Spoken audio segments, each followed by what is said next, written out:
You know what, मैं एक बहुत ही अच्छी लड़की हूँ, इसलिए मैं लड़कों से नहीं लड़ती। और तुम्हारे साथ तो मैं खास तौर से नहीं लड़ूंगी, जो कि आधा लड़का और आधी लड़की है। वैसे तुम हो कितने साल के, हाँ? और तुम अपने माथे पर ये रो यानी कि लाली क्यों इस्तेमाल कर रहे हो? मैं तो इस तरह के किसी भी इंसान के साथ नहीं लड़ सकती। वीर से ये कहते हुए अगले ही पल मीशा कपूर अचानक से काम हो जाती है और वीर के माथे की तरफ पॉइंट करते हुए हंसना शुरू कर देती है। लाली? कैसी लाली? मीशा कपूर की बात सुनकर वीर का दिल जोरों से धड़कने लगता है और अगले ही पल कंफ्यूजन में अपनी आईब्रोज सिकोड़ते हुए वो तुरंत ही अपना माथा छूने लगता है। लेकिन वहां उसे कुछ भी महसूस नहीं होता है। वो हमेशा की ही तरह स्मूथ और बिना किसी व्रिंकल के था। लेकिन फिर मीशा कपूर के चेहरे को भी देखकर ऐसा नहीं लग रहा था जैसे कि वो झूठ बोल रही हो या उसके साथ किसी भी तरह का मजाक कर रही हो। इसलिए अगले ही पल वीर अपने बैग में से एक शीशा निकालता है, वही शीशा जिसे वो ब्लैक नाइट के लिए इस्तेमाल करता था, और फिर उस शीशे में अपना चेहरा देखने लगता है। हालांकि ये बात और थी कि जैसे ही वीर अपना चेहरा शीशे में देखता है उसके चेहरे के रंग उड़ जाते हैं। उसके माथे पर उसकी दोनों आईब्रोज के बीचों बीच एक सिंगल लाल रंग का डॉट था। हालांकि वीर उसे अपने हाथों से रब करने की कोशिश करता है, लेकिन ऐसा लग रहा था जैसे कि वो लाल रंग का डॉट ब्रांड कर दिया गया है। तभी तो चाहे वीर उसे कितना भी स्क्रब क्यों ना कर ले, लेकिन वो लाल रंग का डॉट उसके माथे से मिट ही नहीं रहा था। वीर ध्यान से उस लाल रंग के डॉट को देखता और उसे रियलाइज होता है कि लाल रंग का वो डॉट वैसे तो उसकी स्किन के सरफेस पर है, लेकिन उसके बावजूद वो इतना ज्यादा जिद्दी है जैसे कि वो उसकी स्किन के साथ एम्बेड हो गया हो। ऐसा नहीं लग रहा था कि ये डॉट अभी इतनी जल्दी उसके माथे से रिमूव होगा। ये देखने के लिए कि कहीं उसकी बॉडी के साथ तो किसी तरह की कोई गड़बड़ नहीं हुई है, वीर जल्दी से अपनी बॉडी पर प्रोफेसर मंत्रा को कास्ट करता है और फाइनली वीर राहत की सांस लेता है जब वो ये देखता है कि उसकी बॉडी में किसी भी तरह की कोई प्रॉब्लम नहीं है और सब कुछ नॉर्मल ही है। तो फिर ये लाल रंग का डॉट एग्जैक्टली है क्या? वीर उस मिस्टीरियस आदमी के बारे में सोचता है जो उस मेटल डोर के पीछे से बाहर आया था और जो वीर को एक स्पिरिट लग रहा था। साथ ही साथ उसे वो बातें भी याद आती हैं जो उस स्पिरिट ने कही थी।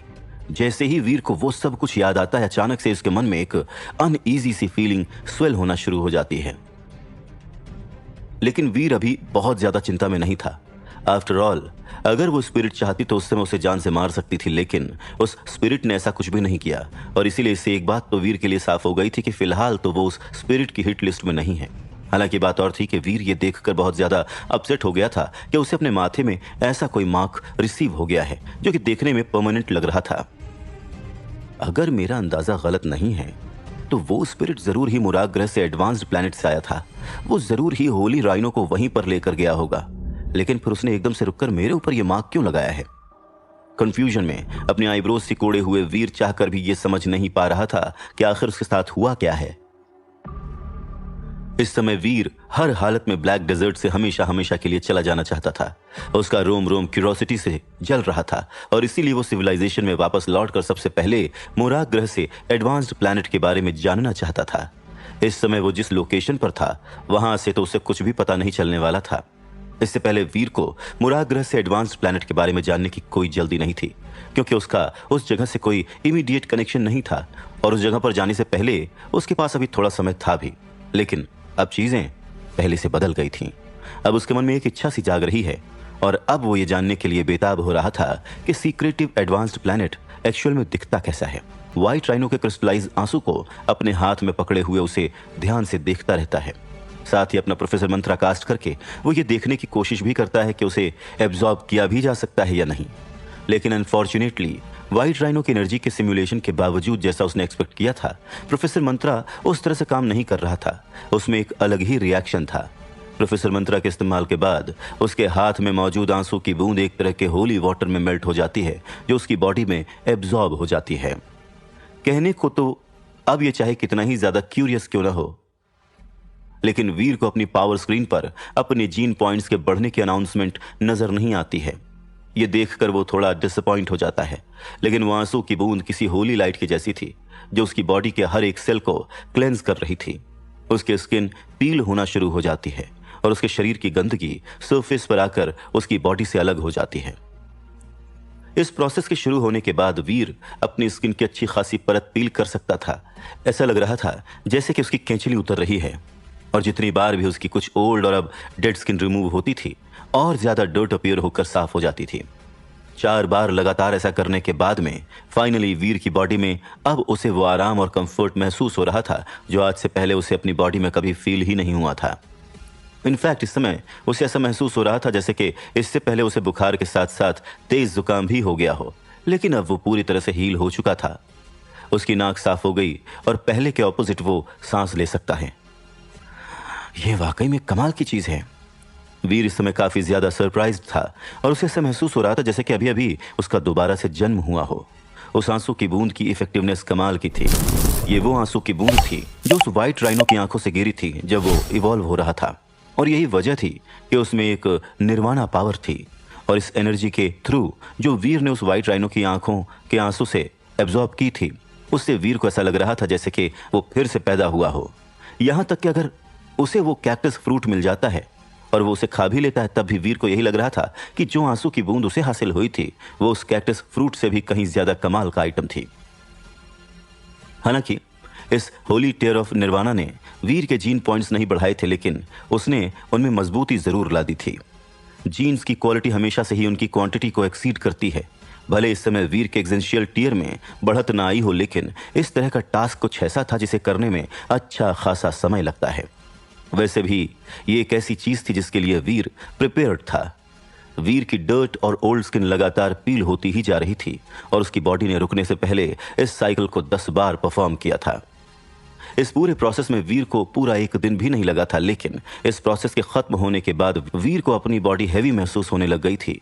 उसकी आंखों के सामने की हर एक चीज ब्लर हो गई थी और पहले उसे सांस लेने में जितनी आसानी हो रही थी, अब उसे उतना ही ज्यादा स्ट्रगल हो रहा था। उसे ऐसा महसूस हो रहा था जैसे कि अचानक से वहां का एटमॉस्फेयर स्मॉग या डस्ट के द्वारा कंज्यूम्ड हो गया हो। अपनी बॉडी में इस तरह के चेंजेस को देखकर वीर काफी ज्यादा सरप्राइज्ड था। उसे ऐसा महसूस हो रहा था जैसे जब वो इवॉल्वर बन गया था और उसके बाद भी वो टाइटन ग्रह में रह रहा था। ये उसी तरह की ही फीलिंग थी, हालांकि उतनी ज्यादा स्ट्रांग नहीं थी। लकीली मेरी बॉडी अभी इतनी इवॉल्व नहीं हुई है कि मैं मुराग ग्रह से एक्सक्लूड हो सकूं। अगर कहीं मेरी बॉडी इतनी इवॉल्व हो जाती तब तो गजब ही हो जाता। खुद से मीलों दूरी पर जितनी दूर तक वीर की आंखें देख पा रही थीं, वहां पर बस उसे केवल डेजर्ट ही डेजर्ट नजर आ रहा था। एक भी शेल्टर उसे नजर नहीं आ रहा था। इस समय वो जहां पर था वहां से वो कुछ भी नहीं कर सकता था, और यही वजह थी कि इस समय वो बस केवल उस चीज पर ही स्टिक रह सकता था जो वो इतने समय से करता रहा था।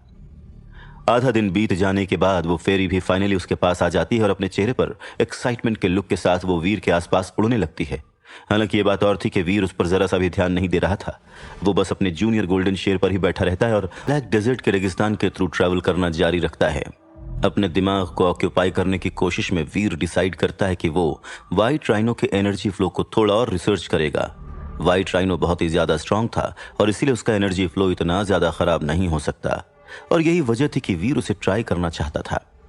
उसके बाद वीर को पता चला था कि होली लाइट खुद को किसी भी तरह का एक्ट ऑफ अग्रेशन प्रोवाइड नहीं कर रही है। होली लाइट घाव हील कर सकती है और इंप्रेसिव रेमेडियल इफेक्ट्स प्रोवाइड करती है, लेकिन वो अटैक्स के लिए इस्तेमाल नहीं की जा सकती है।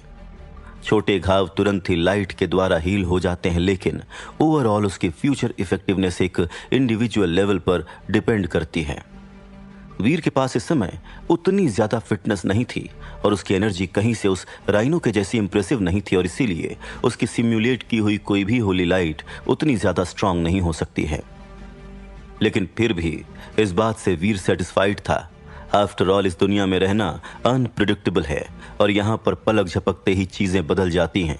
तो ऐसे में अगर कभी भी कोई क्राइसिस आती है और मेडिकल हेल्प की जरूरत पड़ती है, लेकिन वो कहीं पर भी नहीं मिल पाती है, तब यह स्किल बहुत ही ज्यादा वैल्यूएबल प्रूव हो सकती है।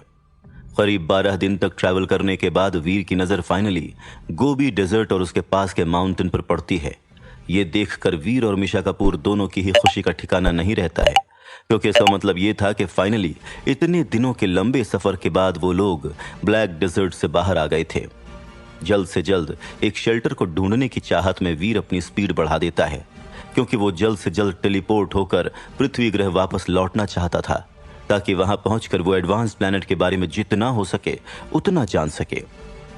वीर और मिशा कपूर उस माउंटेन को क्रॉस करना शुरू कर देते हैं और कुछ ही देर के बाद उनकी मुलाकात एक और ह्यूमन से होती है। उस ह्यूमन को देखकर मिशा कपूर ऑलमोस्ट खुशी से उछलने लगती है। बैड गाय, अब तुम मुझे और नहीं धमका सकते। फाइनली यहां पर और भी ह्यूमन है। उस दूसरे ह्यूमन से पूछने के बाद कि यहाँ आसपास कोई शेल्टर मौजूद है या नहीं, मिशा कपूर वीर का मजाक बनाते हुए उसे कहती है। उसके बाद वो बच्चों की तरह ऊपर नीचे उछलने लगती है। Whatever, एक बार जब हम वहां पर पहुंच जाएंगे तो मेरे जो पैसे तुम पर उधार हैं उन्हें मुझे दे देना। और हाँ, मेरे पास यहाँ पर IOUs का स्टैक है जो कि सील्ड और साइंड है, इसीलिए बिना मुझे पे किए यहाँ से बचकर जाने की कोशिश करना तो दूर, इस बारे में सोचने की भी हिम्मत मत करना। मिशा कपूर की बात सुनकर वीर अपनी आवाज में बिना किसी इमोशन के उससे कहता है। अपनी जबान बाहर निकालकर वीर को चिढ़ाते हुए मिशा कपूर पलटती है, उस शेल्टर के डायरेक्शन में जाने लगती है। टेलीपोर्ट होकर पृथ्वी ग्रह वापस लौटते ही वीर तुरंत ही रूही चौहान को कॉल करता है, उसे ये इन्फॉर्म करने के लिए कि अपनी एब्सेंस में वो पूरी तरह से सेफ था। दोनों कुछ देर तक बातें करते रहते हैं और अपने उसी डिस्कशन के दौरान वीर इस बात का खास ध्यान रखता है कि वो रूही से मुराद ग्रह से एडवांस्ड प्लैनेट के बारे में पूछे। एक काम करो, अपने कमरे में मेरा इंतजार करो, मैं अन्वेषा को भी अपने साथ लेकर आऊंगी। ये एक ऐसा सब्जेक्ट नहीं है जिसे कम्युनिकेटर पर डिस्कस किया जाए। वीर से इतना कहने के बाद रूही कॉल कट कर देती है और फिर कॉल के कुछ ही देर के बाद ही रूही अन्वेषा के साथ वीर के कमरे में थी। अन्वेषा, वीर को मुराद ग्रह से एडवांस प्लैनेट यानी कि वॉर्मिर ग्रह की सिचुएशन के बारे में बताओ।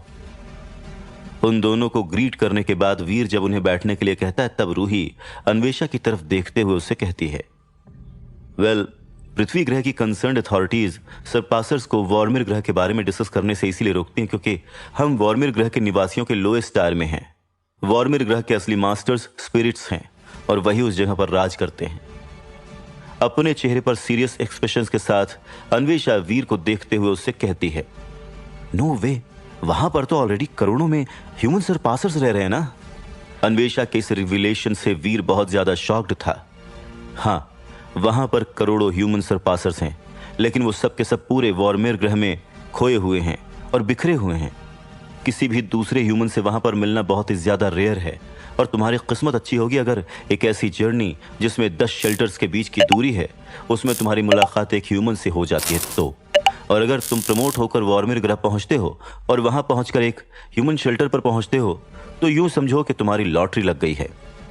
अपने चेहरे पर बिना किसी इमोशन के अन्वेषा सारी सिचुएशन समझाती है। यह तो काफी डरावना है। अपने चेहरे पर सैड स्माइल के साथ वीर अन्वेषा से कहता है और वीर की बात सुनकर अन्वेषा के चेहरे पर एक कॉम्प्लिकेटेड स्माइल आ जाती है। डरावना? तो अब तुम्हें लग रहा है कि यह डरावना है? यह तो मैंने तुम्हें आधा भी नहीं बताया है। जब ह्यूमंस वॉर्मिर ग्रह में एंटर करते हैं तो उन सभी को शेल्टर में भेज दिया जाता है। अगर वो ह्यूमन शेल्टर में नहीं जाते हैं तो तुम जानते हो कि वो कहां पर जाते हैं, है ना?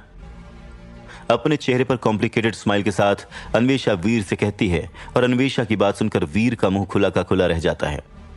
Shelter spirits? लेकिन ऐसा कैसे पॉसिबल है? अन्वेषा की बात का मतलब समझते हुए हैरानी से वीर की आंखें खुली की खुली रह गई थीं और वो चाहकर भी ये समझ नहीं पा रहा था कि वो नजारा किस तरह का लगता होगा। वॉर्मिर ग्रह में ऑर्डिनरी एलियंस तक सेलेस्टियल बीइंग्स हो सकते हैं और यहां तक कि स्पिरिट शेल्टर के लोएस्ट टायर भी स्पिरिट्स और एलियंस से खचाखच भरे हो सकते हैं। तो ऐसे में कोई भी ह्यूमन जो वॉर्मिर ग्रह पहुंचता है उसका सामना जब ऐसे हॉरर से होगा तो वो पूरी तरह से बर्बाद हो जाएगा। उनके लिए इस तरह की पावर को रेजिस्ट भी कर पाना इम्पॉसिबल होगा। अब समझ में आया कि क्यों ज्यादातर लोग वॉर्मिर ग्रह नहीं जाने का डिसीजन लेते हैं। वहां जाने का मतलब सजाए मौत के जैसा लग रहा है। फिर तो वहां सरवाइव करने वाले करोड़ों इवॉल्वर्स बहुत ही ज्यादा स्ट्रांग होंगे। ये कहते हुए वीर के चेहरे पर इस समय एक सैड सी स्माइल थी। स्ट्रांग? मुझे कहते हुए अफसोस हो रहा है लेकिन एक बार फिर से तुम गलत हो। वो हमारी ह्यूमन रेस पर धब्बा हैं। अपनी आवाज में बिना किसी इमोशन के अन्वेषा वीर से कहती है। क्यों? क्या प्रॉब्लम है? अन्वेषा इस समय वीर से क्या कहना चाह रही थी उसके बारे में सोचने में भी वीर को बहुत ज्यादा आलस हो रहा था और इसीलिए वो अन्वेषा से सब कुछ साफ साफ बताने को कहता है। वेल, वॉर्मिर ग्रह में एक इंसान बस केवल 3 अलग अलग तरीकों से ही सरवाइव कर सकता है। पहला, उसे बॉटम टायर के स्पिरिट शेल्टर में भेजा जा सकता है। वहां पर स्पिरिट और एलियंस घूमते रहते हैं, लेकिन अगर तुम अपनी जान बचाकर भागने में कामयाब हो जाते हो तो तुम जिंदा बच सकते हो।